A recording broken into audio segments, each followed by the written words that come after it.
मैं ज्योति, हमारे स्टूडियो में आपका स्वागत है। चलिए चलते हैं आज के समाचार की ओर। आदाब, नमस्कार। मैं हूं इदरीस जेके और आप देख रहे हैं हमारा ऑनलाइन चैनल। जी हां, हमारा मकसद सिर्फ न्यूज़ ही बनाना नहीं है, हमारा मकसद है सच्चाई आप तक पहुंचाना।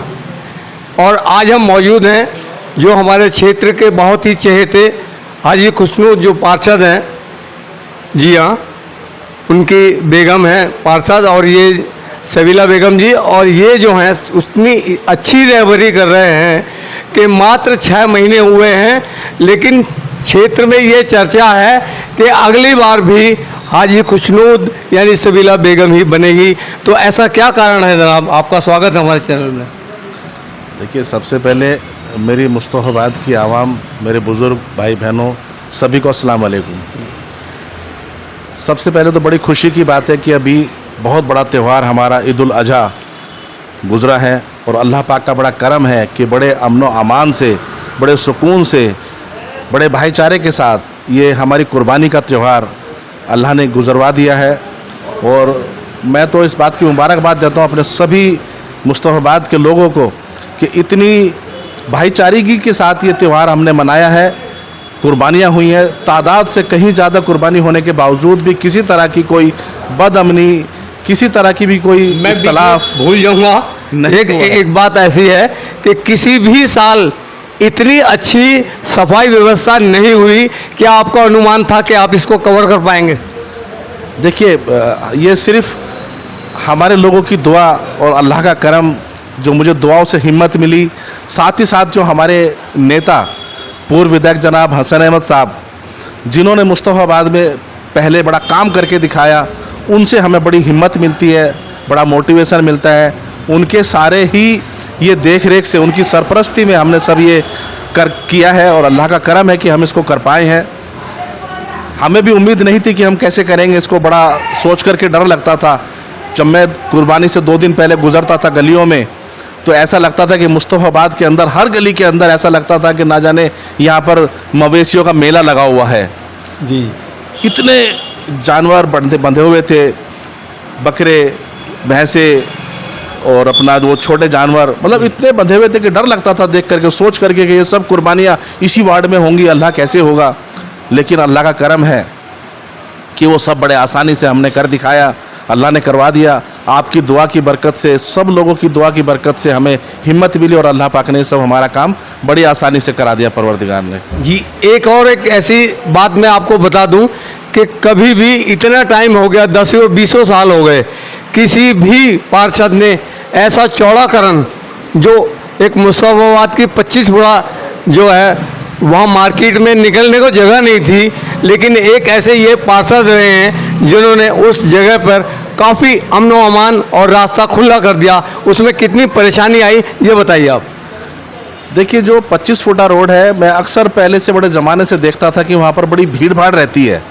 उसकी सबसे बड़ी वजह ये थी कि जो हमारे दुकानदार भाई 25 फुटे पर हैं, उन्होंने अपनी दुकान के बाहर तकरीबन 3-3 फुट का एक पलंग डाल करके या कुछ ऐसा टेबल डाल करके अपनी दुकानें दोनों तरफ से 3-3 फुट बढ़ा रखी थी।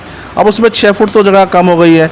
फिर वो रिक्शे का आना जाना, लोगों का आना जाना, बाइकों का आना जाना, तो वो हमेशा एक जाम का माहौल बना रहता था। हमने उसके ऊपर काम किया, अल्लाह का शुक्र है। मैं आपको ये बताना चाहता हूँ आपके न्यूज़ के चैनल से कि पूरे 25 फुटे के ऊपर हमने लोगों से बार बार गुजारिश की और हमने एक भी चालान किसी का नहीं काटा, 1 रुपये का भी। कोई कानूनी कार्रवाई हमें नहीं करनी पड़ी, सिर्फ लोगों से गुजारिश करके, हाथ जोड़ करके हमने ये काम वहाँ पर कराया। मैं जेके न्यूज़ चैनल के माध्यम से बताना चाहता हूँ लोगों को कि किस तरह के हमारे भाई दुकानदार हैं जिन्होंने हमारा साथ दिया। मैं उनका बड़ा शुक्रगुजार हूँ कि जिन्होंने हमारे कहने से अपनी दुकानों को पीछे किया और रास्ते को क्लियर कर दिया। ये बड़े फ़ख्र की बात है हमारे लिए, हमारे मुस्तफ़ाबाद के लिए, कि 25 फुटे पर ऐसे दुकानदार हैं जिन्हों के कहने से, सिर्फ कहने सुनने से ही, हमारी रिक्वेस्ट करने से ही उन्होंने अपनी दुकानों को पीछे कर लिया। अपने वो रातों रात उन्होंने वेल्डिंग वाले को बुला करके, जो उन्होंने थले बनाए हुए थे, वो रातों रात कटवाए और सड़क को चौड़ा किया। आज अल्लाह का शुक्र है कि बड़ी सड़क बड़ी चौड़ी लगती है, लोगों का आने जाने में दिक्कत नहीं होती है। बाज़ार भी लगता है अगर वहाँ पर, तब भी इतनी भीड़ भाड़ नहीं होती। बाज़ार लगने के बावजूद भी लोगों को निकलने की जगह बची रहती है। मैं सब दुकानदार भाइयों का तहे दिल से शुक्रिया अदा करता हूँ कि उन्होंने हमारे कहने से ये काम अंजाम दिया।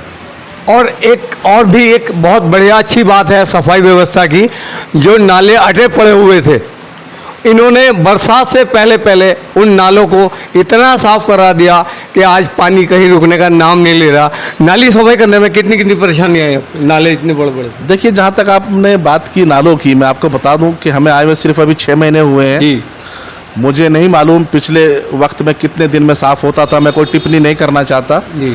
लेकिन मैं अपने काम के लिए बताना चाहता हूँ, जब से हम 6 महीने में आए हैं, हमने बाहर वाले नाले को पुलिया से लेकर के और तिराहे तक DRP स्कूल से आगे तक 3 बार साफ करा चुके हैं, 3 मरतबा। क्यों 3 बार कराने की क्यों ज़रूरत पड़ी कि सबसे पहले जब हम आए, हमने आते ही देखा नाला ब्लॉक तक, गलियों में पानी। जब बरसात से पहले किया, ये एक और बढ़िया बात। मैं वो बताना चाहता हूँ, अब बताऊँगा आपको। जैसे ही हम आए, हमने देखा कि गलियों में पानी भरा हुआ, क्योंकि नाला हमारा गोबर से भरा हुआ था जी। हमने सबसे पहले उस नाले को क्लियर कराया और नाली हमारी साफ़ हो गई। उसके बाद बरसात से पहले हमें फिर एक बार साफ़ कराना था। बरसात से पहले मैं आपको बता दूं कि हमने 2 बार साफ़ कराया बजाय 1 बार के, जी। क्योंकि उसमें बार बार पीछे से गोबर बहकर आ रहा था, जिसकी बुनियाद से बार बार नाला बंद हो रहा था। तो हमने बरसात से पहले उसको बजाय 1 बार के हमने उसको 2 बार साफ़ कराया। अभी तक हम उसको 3 बार साफ़ करा चुके हैं। आज अल्लाह का शुक्र है कि बरसात जब होती है तो गलियों में और हमारी नालियों में पानी नहीं भरता, वो निकल कर के बाहर बह जाता है। और एक चीज़ और है कि नालियों में जब पार्षद नहीं थे तो इस कदर गोबर के ढेर लगे रहते थे कि जहाँ तहाँ, लेकिन पता नहीं क्या बात इन्होंने पट्टी पढ़ाई, वो गोबर माफिया जो भैंस माफिया हैं, आज किसी भी नाली में गोबर आपको देखने को नहीं मिला। किस तरह से आपने समझाया उनको? देखिए, इंसानियत सबसे बड़ी चीज़ है, इखलाक होना चाहिए। सारी चीज़ें कानूनी कार्रवाई से नहीं होती, कई बार कानूनी कार्रवाई फेल हो जाती है, हमारे आपस की बातचीत वो कई बार कामयाब हो जाती है। हमने अपने सभी भाइयों से गुजारिश की, आप भैंस पालने में हमें कोई दिक्कत नहीं है, आप अपने भैंस पालन कीजिए, लेकिन जो आपका गोबर निकलता है आप उसको नाली में नहीं डालिए। काफ़ी हद तक आप लोगों ने उसके ऊपर अमल किया है, कुछ लोग अभी अमल नहीं कर रहे हैं, इंशाल्लाह वो भी उस पर अमल करने लगेंगे। और मुझे उम्मीद है कि जब ये सारा पूरा मुकम्मल तौर पर ये लोग अमल करेंगे तो हमारी नालियाँ बिल्कुल साफ़ हो जाएंगी, कोई गंदगी नहीं होगी, क्योंकि मेन गंदगी गोबर से ही होती है, अदरवाइज इतनी गंदगी नहीं होती है। बाकी तो पॉलीथीन वगैरह जो बच्चे आजकल खाते हैं, टॉफ़ी वो पॉलीथीन नज़र आती हैं, बहुत ज़्यादा गंदगी नालियों में नहीं होती है, तो वो भी इंशाल्लाह हम उसको कवर कर पाएंगे। आज अल्लाह का शुक्र है, काफ़ी हद तक वार्ड के अंदर जो साफ़ सफाई का निज़ाम है वो अच्छी तरह से कामिल हो चुका है, और मुझे उम्मीद है आने वाले वक्त में और उसको मुकम्मल तौर पर हम लोग कर पाएंगे इंशाल्लाह। और अंत में एक ऐसी चीज़ और बताने जा रहा हूँ, MCD के कर्मचारी अपने क्षेत्र में गलियों में दिखाई भी नहीं देते थे, और इन पार्षद जी यानी हाजी खुशनू जी के आने से आज हर गली में हर में सफाई कर्मचारी देखने को मिलते हैं। ऐसी क्या पट्टी पढ़ाई आपने जो सारे कर्मचारी कार्यों में लगे हुए हैं? देखिए साहब, पट्टी पढ़ाना नहीं है, असल में काम लेना होता है। कोई काम किस तरह से लेता है, हर किसी का काम करने का तरीका है। अल्लाह का शुक्र है, मैं बड़े ज़माने से अपना कारोबार करता हूँ, कैसेट लेबर को मैनेज किया जाता है। मेरे फैक्ट्री में भी काफ़ी सारे लोग काम करते हैं, बड़ी तादाद में काम करते हैं, बड़े ज़माने से हम उनको टैगल करते आ रहे हैं, तो एक पता है कि किस तरह से लेबर को टैगल करना चाहिए, किस तरह से लेबर से काम लेना चाहिए। वो सारे सिस्टम अल्लाह का शुक्र है हमें मालूम है। उन्हीं टेक्निक को अपना करके हमने यहाँ पर काम किया। आज अल्लाह का शुक्र है, जो हमारे वार्ड के अंदर 70-80 लेबर जो काम करती है, आज पूरी की पूरी लेबर हमारे वार्ड में काम कर रही है। किसी तरह से किसी की कोई गैरहाजिरी नहीं होती है। मजबूरी के तहत किसी की छुट्टी होती हो तो होती हो, अदरवाइज़ सारे की सारी लेबर मौजूद होती है, वार्ड के अंदर होती है, काम करती है, गलियों में झाड़ू लगती है, नालियाँ निकलती हैं, जो नालियाँ निकलती हैं उसका कूड़ा उठता है, रात दिन काम चल रहा है वार्ड के अंदर। आज मैं ये कह सकता हूँ, मुझे फ़ख्र है इस बात में कहने में कि अभी ईद को निकले हुए चंद रोज़ गुजरे हैं जी। पूरे वार्ड मुस्तफ़ाबाद 243 के अंदर किसी भी गली में, किसी भी नुक्कड़ पर, किसी भी चौराहे पर ईद का एक भी जरा सा भी पोटा या कोई भी डस्टबिन नहीं होगा।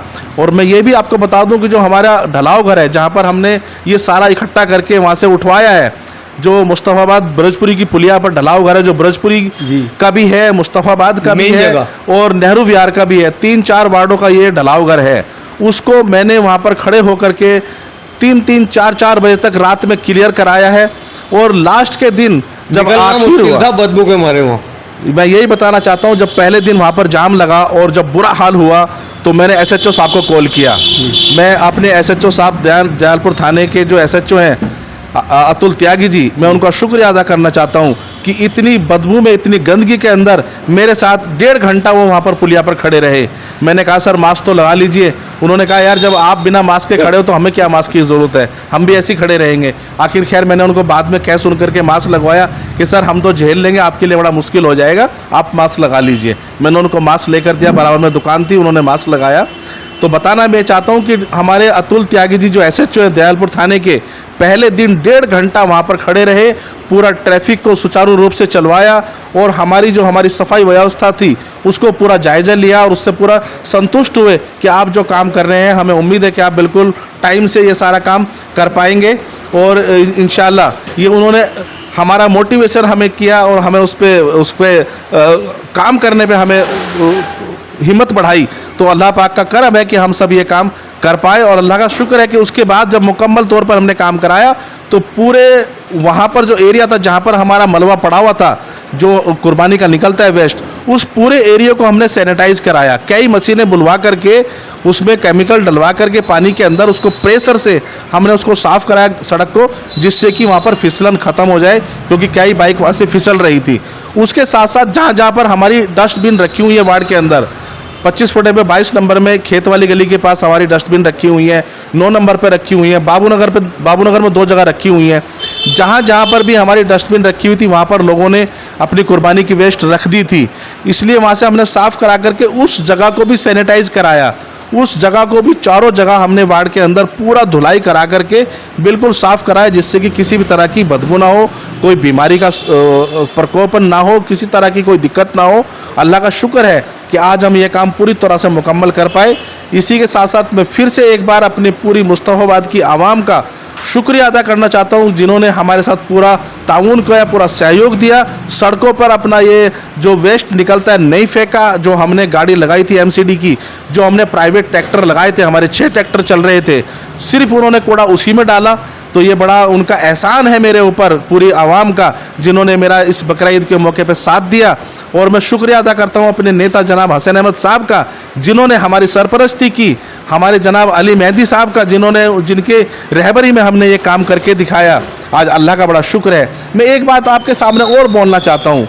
देखिए, जब हम कोई काम करता है तो उसके प्रशंसक, उसके प्यार करने वाले बड़े पैदा हो जाते हैं। अल्लाह का शुक्र है, वार्ड के अंदर जब मैं गुजरता हूँ गलियों से तो मुझे रोक रोक के लोग मुझसे बात करते हैं कि हाजी खुशनूद साहब आपने बड़ा अच्छा काम किया है, ये आज हमने पहली बार ऐसा देखा कि इस तरह का काम किया है, और हमारी दुआ है कि आप आगे चल कर के MLA का इलेक्शन लड़ें। मैं उनके प्यार को सलाम करता हूँ, मैं उनके जज्बे को सलाम करता हूँ, उनका शुक्रिया अदा करता हूँ। लेकिन मैं उनसे एक बड़े आजिज़ाना तौर से गुजारिश करना चाहता हूँ, हमारे युवा नेता जनाब अली मेहदी साहब, जो दिल्ली में एक कौम की आवाज़ बनकर उठ रहे हैं, हमारे मुस्तफ़ाबाद में MLA का इलेक्शन जनाब अली मेहदी साहब लड़ेंगे। मेरी आपसे सबसे गुजारिश है कि आने वाले विधानसभा के चुनाव में हमारे नेता जनाब अली मेहदी साहब को ज़्यादा से ज़्यादा मेहनत करके उनको यहाँ से कामयाब करें। फिर मुस्तफ़ाबाद की तकदीर बदलते हुए आप इंशाल्लाह देखेंगे, उसका मैं गवाह बनूंगा, अल्लाह ने चाहा तो इंशाल्लाह। और आखिर में मैं वो सवाल कहने जा रहा हूँ, शायद आपको ठेस पहुँचे, क्या ये जो आप इस तरह से कर रहे हैं हमेशा ही चलता रहेगा या किसी अपनी खूबी बटोरने के लिए ये काम कर रहे हैं? देखिए साहब, मैं यहाँ पर एक चीज़ बोलना चाहता हूँ, साफ कहता हूँ, मैं आपकी बात को समझ गया हूँ। मैं एक चीज़ बोलना चाहता हूँ, अल्लाह पाक ने जिसके नसीब में जो चीज़ लिखी है उसको कोई छीन नहीं सकता। बेशक बेशक। और जिसके नसीब में अल्लाह पाक ने जो चीज़ नहीं लिखी है उसको सारी कायनात मिलकर के उसको दे नहीं सकती। अगर मेरे नसीब में जो लिखा होगा इंशाल्लाह मुझे मिलके रहेगा। और अल्लाह ने मुझे बहुत कुछ दिया है, मैं यहाँ पर संतुष्ट हूँ। मैं अपने आप में जो अल्लाह ने जितनी मुझे इस वक्त जितना कुछ दिया है, कारोबार में मुझे अल्लाह ने बहुत कुछ दिया है, मुझे बहुत नवाजा है। मैं अल्लाह का शुक्र अदा करता हूँ परवरदिगार का, बहुत सारे लोगों को नहीं मिलता। आज जो अल्लाह ने मुझे इज्जत मुस्तफ़ाबाद में बख्शी है, मेरी बीवी यहाँ से काउंसलर है, मुझे जो यहाँ पर अल्लाह पाक ने जो इज़्ज़त बख्शी, जो आवाम मुझे यहाँ पर इज़्ज़त दे रही है, मैं उनके काम कर रहा हूँ। मुझे मेरी रात दिन एक ही कोशिश होती है कि अल्लाह ने अगर किसी को किसी काबिल किया है तो उसको उस काबिलियत का काम करके आवाम में काम करके देना चाहिए, काम करना चाहिए, नहीं तो उसका भी अल्लाह के पाक के यहाँ जा कर के उसका हक हिसाब देना होगा। मैं उसी काम को यहाँ पर कर रहा हूँ। और मैं रही बात जो आपने अभी एक बात कही है, मैं फिर एक बात उस बात को दोहराता हूँ, अगर अल्लाह ने मेरे नसीब में कोई चीज़ लिखी है तो इंशाअल्लाह मिल के रहेगी। मैं चाहूँ या ना चाहूँ मुझे तब भी मिल जाएगी, ऐसा नहीं है। ये सब चीज़ें कहने की होती हैं। लेकिन मैं फिर एक बार गुजारिश करता हूँ, आने वाले विधानसभा चुनाव में हमारे युवा नेता जनाब अली मेहंदी साहब यहाँ से विधानसभा का चुनाव लड़ेंगे। मेरा बिल्कुल कोई इरादा नहीं है। मैं आपके जज्बे को, आपके प्यार को सलाम करता हूँ। मैं फिर एक बार गुजारिश करता हूं, आने वाले विधानसभा के चुनाव में हमारे युवा नेता जनाब अली मेहंदी साहब को ज़्यादा से ज़्यादा मेहनत करके यहां से कामयाब कर दीजिए और फिर मुस्तफ़ाबाद को देखिए किस बुलंदी पे जाता है इंशाअल्लाह। एक ठप्पा लगा था हमारे हाजी खुशनू जी के ऊपर कि ये विदेशी हैं, यानी अपने क्षेत्र के नहीं हैं। तो उनको ये दिखा दिया इन्होंने, जब से पार्षद जी का इनको मिला है आज तक यहीं पर हैं, कहीं गए नहीं।